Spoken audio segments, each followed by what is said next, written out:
La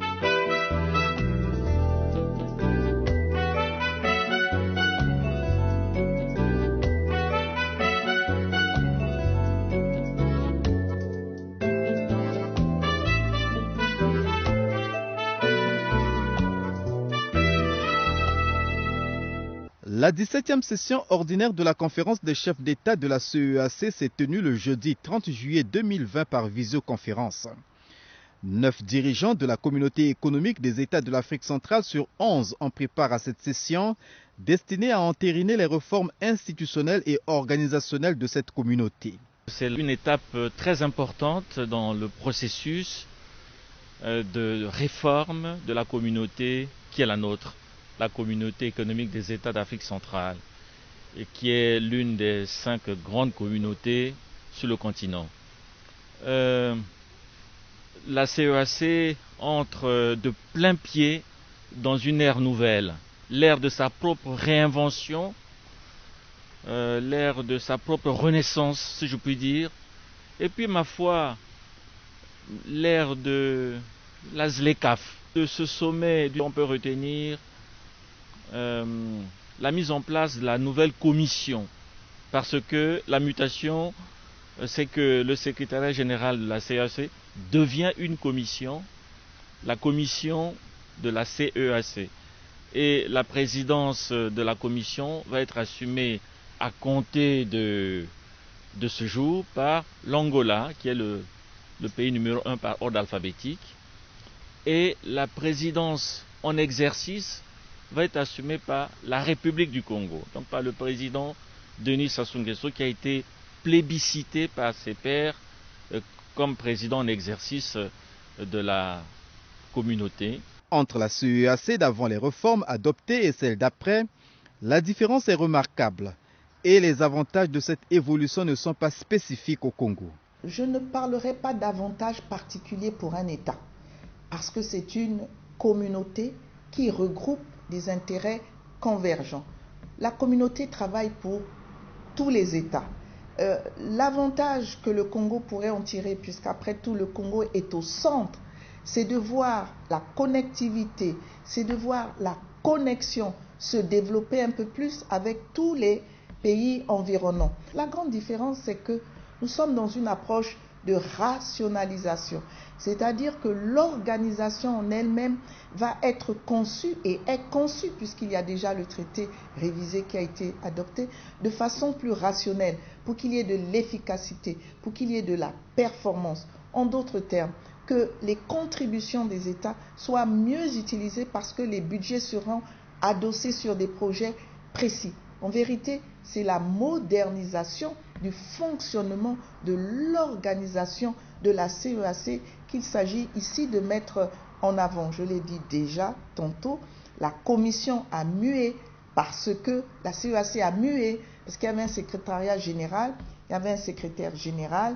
il avait des secrétaires généraux adjoints, et maintenant on est parti d'un modèle qui est plus simple. En fait, c'est un modèle que l'on a reproduit, c'est celui de la Commission de l'Union africaine aujourd'hui. Nous avons donc pris un modèle standardisé.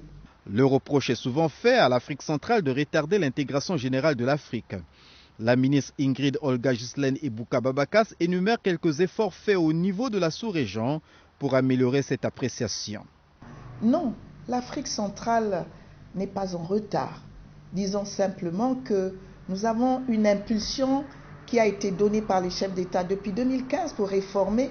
Nous pensons qu'aujourd'hui, la CEEAC a été portée sur ses fonds baptismaux et que les choses vont aller mieux. Mais déjà, on peut noter que l'intégration régionale, elle est effective. Pas plus tard qu'au mois de mars, son Excellence, le président de la République, a inauguré un tronçon de route qui nous permet, nous, Congo, de rejoindre le Cameroun. Donc, je pourrais citer différents exemples. Donc, en vérité, non, nous ne sommes pas en retard. Certainement que nous ne communiquons pas suffisamment sur les avancées de l'intégration régionale. Actualité oblige, les chefs d'État de la CEEAC n'ont pas passé sous silence la question du nouveau coronavirus Covid-19, cette pandémie qui déstabilise les États du monde et restreint les libertés des peuples. Il y a une décision qui a été préparé par les ministres sectoriels, c'est de faire en sorte que nous mettions nos efforts en commun, les moyens pour résister à cette pandémie, pour faire reculer cette pandémie, car effectivement, elle obère nos économies, gravement nos économies. Nous n'allons pas baisser les bras, même si on n'a pas encore trouvé le vaccin, même si on n'a pas encore trouvé la panacée contre cette pandémie, mais les peuples d'Afrique centrale se lèvent avec leurs dirigeants pour barrer la route à cette pandémie. De l'avis général, la pandémie du nouveau coronavirus n'est pas de nature à accélérer l'intégration économique au sein des ensembles sous-régionaux comme la CEEAC. Un avis que la ministre Ingrid Olga Ghislaine Ebouka Babakas relativise. La pandémie, évidemment, constitue une entrave pour le monde entier. On l'a bien vu, puisque à travers des mesures barrières, il y a eu le confinement, c'est-à-dire la moindre circulation, pour ne pas dire clairement l'absence de circulation des personnes. Même si les transports, le fret a été préservé, les gens ont moins circulé. Donc les mesures barrières, en quelque sorte, ont été une entrave pour tout le monde entier. Maintenant, cette problématique, elle est traitée par chaque État, avec les forces, les faiblesses de chaque État. Puisque nous avons une communauté, nous avons pensé que les ministres sectoriels concernés par ce problème devaient se mettre ensemble, élaborer une stratégie de riposte communautaire, c'est-à-dire mettre ensemble nos forces pour quelque part éliminer les faiblesses. Et les chefs d'État et de gouvernement ont validé cette stratégie pour que la lutte, c'est l'union qui fait la force, la lutte étant mise maintenant en commun, les résultats puissent être probables, puissent être probants, puissent être vus, constatés par toutes les populations. Donc le coronavirus aurait pu être traité comme une entrave, et finalement c'est aussi l'occasion pour les 11 États de la CEEAC de se mettre ensemble, de s'unir pour lutter contre un ennemi commun. Autre décision prise à l'occasion de la 17e session ordinaire de la conférence des chefs d'État et de gouvernement de la CEEAC, la création à Brazzaville de l'Académie régionale des métiers de l'aviation civile. Le Congo va abriter l'Académie régionale de l'Afrique centrale, Académie régionale de l'aviation civile. Donc, nous aurons ici, au Congo, une institution de formation, mais de formation supérieure pour les métiers de l'aviation civile. Au cours de cette session ordinaire, le secrétaire général sortant de la CEEAC a fait le bilan de son mandat. Ahmed Alami a déclaré que des efforts ont été faits, mais de nombreux défis demeurent, dont le plus urgent est d'ordre financier. Le président de la Commission de l'Union africaine, Moussa Faki Mahamat, a indiqué que l'Union africaine compte sur l'ensemble des sous-régions d'Afrique pour accélérer l'intégration de l'Afrique et développer le continent. De son côté, le représentant spécial du secrétaire général des Nations Unies pour l'Afrique, François Luceni Fall, a réaffirmé le soutien de l'ONU à la CEEAC en matière d'intégration et de développement. Pour sa part, le président en exercice sortant de la CEEAC, Ali Bongo Ondimba, s'est félicité du chemin parcouru par la CEEAC. Avec les réformes adoptées, la CEEAC, créée en octobre 1983 pour assurer l'intégration et le développement de la sous-région, aborde un nouveau tournant, a-t-il souligné. Au cours des travaux, une minute de silence a été observée en mémoire du président burundais Pierre Nkurunziza, décédé il y a peu.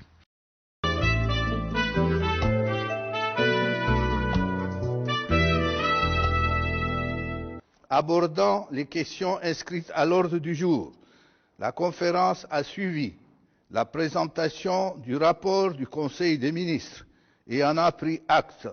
Elle a donné des directives et orientations appropriées sur certains sujets inscrits à l'ordre du jour. Concernant la réforme institutionnelle de la CEEAC, la conférence s'est félicitée des avancées dans la mise en œuvre des décisions de la 9e session extraordinaire tenue à Libreville le 18 décembre 2019 relative à la réforme institutionnelle de la CEEAC.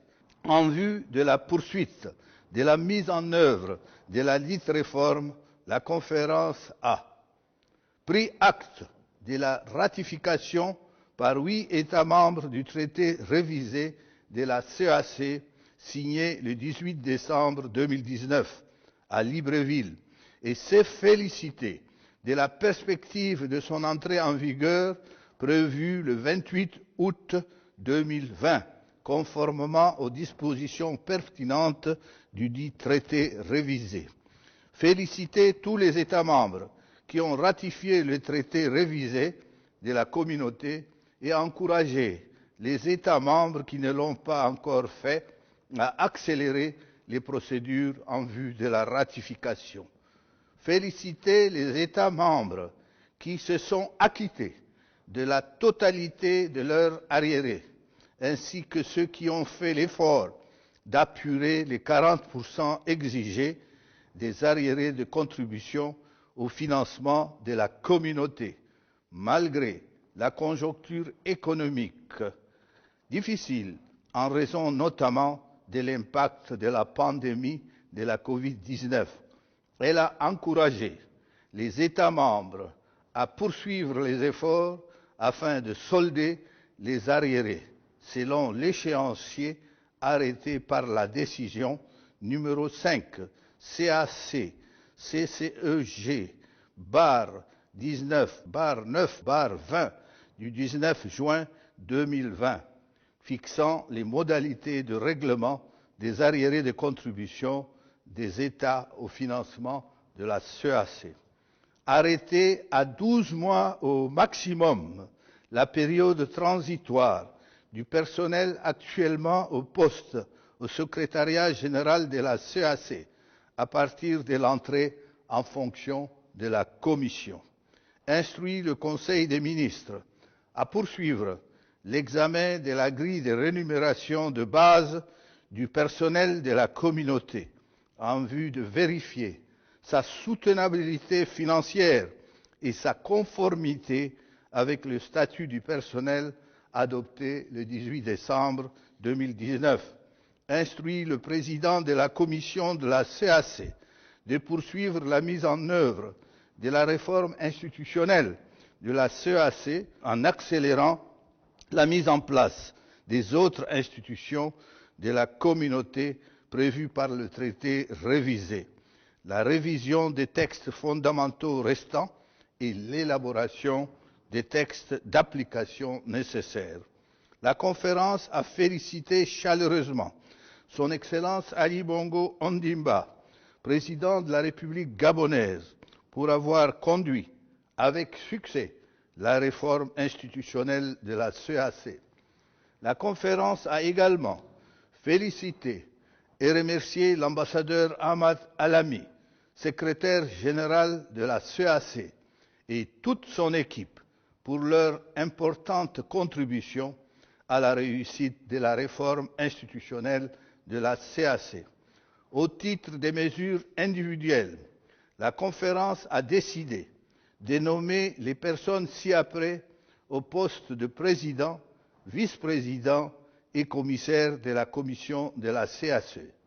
Président de la commission de la CAC, M. Gilberto da Piedade Verissimo, République d'Angola.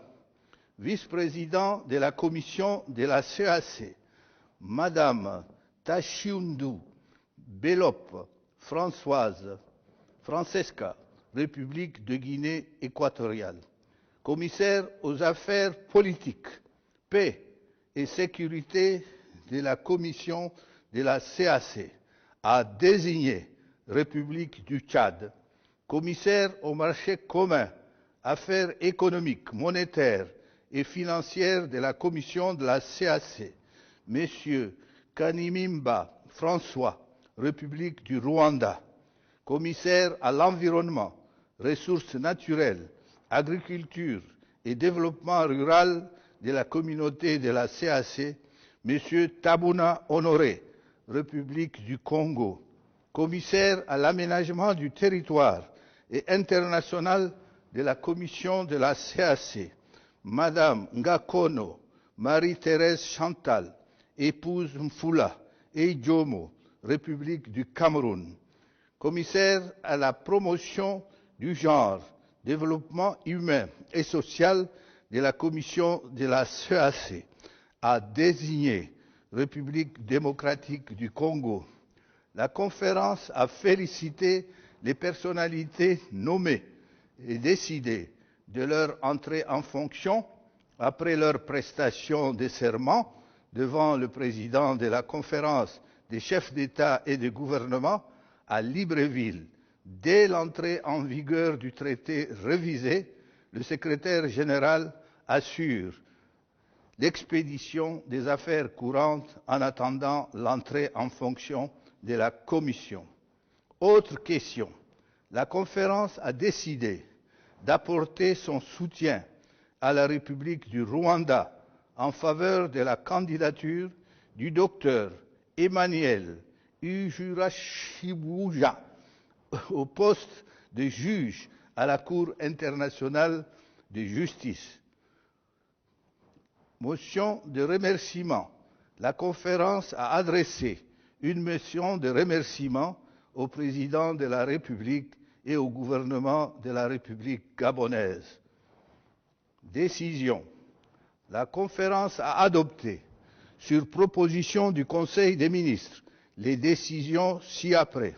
Décision numéro 1, fixant et organisant la période transitoire du personnel du secrétariat général de la Communauté économique des États de l'Afrique centrale. Décision numéro 2, portant adoption de la stratégie de prévention et de lutte contre le terrorisme en Afrique centrale. Décision numéro 3, portant création de l'Académie régionale d'aviation civile en Afrique centrale. Décision numéro 4, portant adoption du statut de l'Académie régionale d'aviation civile en Afrique centrale. Décision numéro 5, portant adoption du plan d'action régional de réduction des émissions de CO2 issues de l'aviation internationale en Afrique centrale. Décision numéro 6, portant adoption de la Convention pour la prévention et la résolution pacifique des conflits liés à la gestion des ressources en eau partagées de l'Afrique centrale. Décision numéro 7, portant adoption des lois types relatives aux télécommunications, technologies de l'information et de la communication TIC, à la cybersécurité et du cadre réglementaire d'interconnexion transfrontalière des États membres de la CEAC. Décision numéro 8, portant adoption du plan d'action consensuel de déploiement des infrastructures de communication électronique de l'Afrique centrale, PACIDIS-AC, du cadre institutionnel de sa mise en œuvre et du projet de renforcement des capacités en élaboration des projets. Décision numéro 9, portant adoption de la politique genre de la CEAC et son plan d'action. Décision numéro 10, portant adoption du plan d'action régional de la Communauté économique des États de l'Afrique centrale, CEAC, pour la mise en œuvre de la résolution 1325 des Nations unies et connexe sur les femmes, paix et sécurité.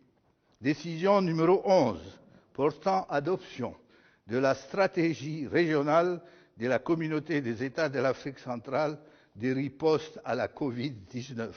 Décision numéro 12, portant adoption de la déclaration de Brazzaville sur la mise en œuvre du programme Organisation de l'aviation civile internationale, OSCI, d'identification des voyageurs, TRIP.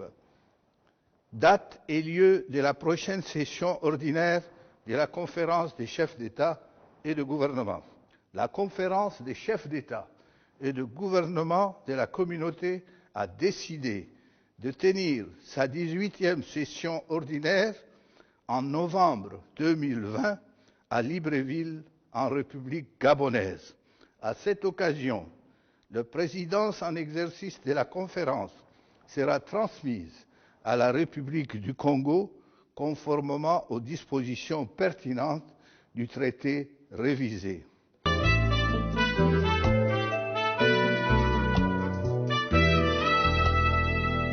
Dans le cadre de la lutte contre la pandémie à coronavirus Covid-19, le gouvernement congolais, sous la houlette du président de la République Denis Sassou Nguesso, a entrepris un ensemble d'efforts pour lutter efficacement contre cette catastrophe sanitaire mondiale.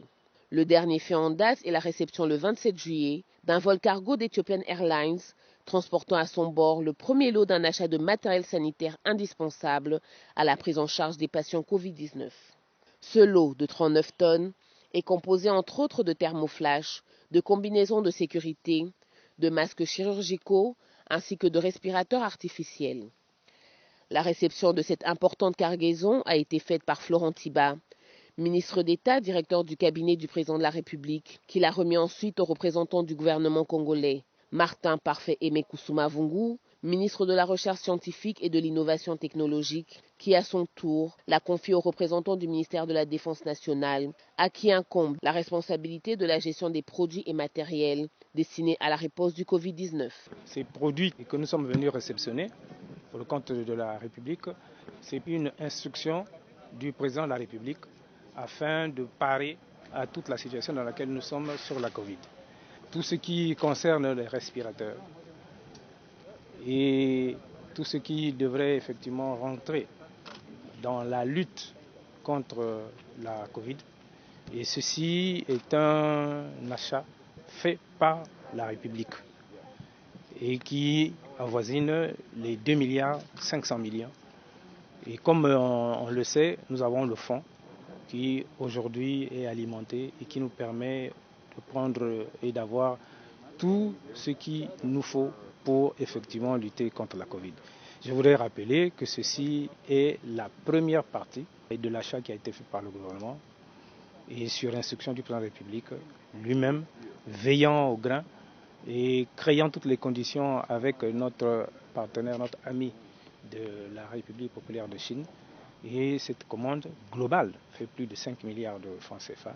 Et c'est qu'aujourd'hui, nous avons déjà une première partie. Donc, tout ce qui a été effectivement décrié comme élément manquant, nous pourrions aujourd'hui dire que nous avons là les médicaments nécessaires pour assurer la prévention et la lutte face à la Covid dans notre pays.